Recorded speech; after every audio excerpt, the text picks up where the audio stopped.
আজকে আমি 1M nozzle দিয়ে সুন্দর আর সহজ একটি কেক ডেকোরেশন শেয়ার করব। এই ডেকোরেশনটা করলে কেকটা কিন্তু দেখতে মাশাল্লাহ অনেক সুন্দর হয়।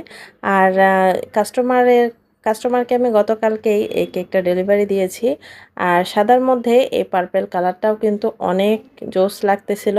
এর আগেও একটা কেক সেম ডিজাইন আমি করেছিলাম, আর সেম লেখা সেম ডিজাইন এবারও দিলাম রিক্রিয়েট করে।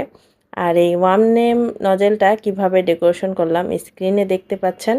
ওয়ান এম নজেল দিয়ে এভাবে সুন্দর গোলাপ কিন্তু তৈরি করে দেওয়া যায় ইজিভাবেই। আর এটা কিন্তু অনেক ভালো লাগে আর অনেক সহজ একটি ডিজাইন। ডিজাইনটা করার পর উপর দিক থেকে এটা একটু দেখিয়ে দিচ্ছি যে কেমন দেখা যাচ্ছে। আর আমি সম্পূর্ণটা ঘুরিয়ে ঘুরিয়ে দেখাচ্ছি। এই ডিজাইনটা কিন্তু মাশাল্লাহ অনেক অনেক সুন্দর লাগছে। আর এটা তৈরি করার পর আমি একদম ফাইনাল লুকটাও দেখিয়ে দিচ্ছি।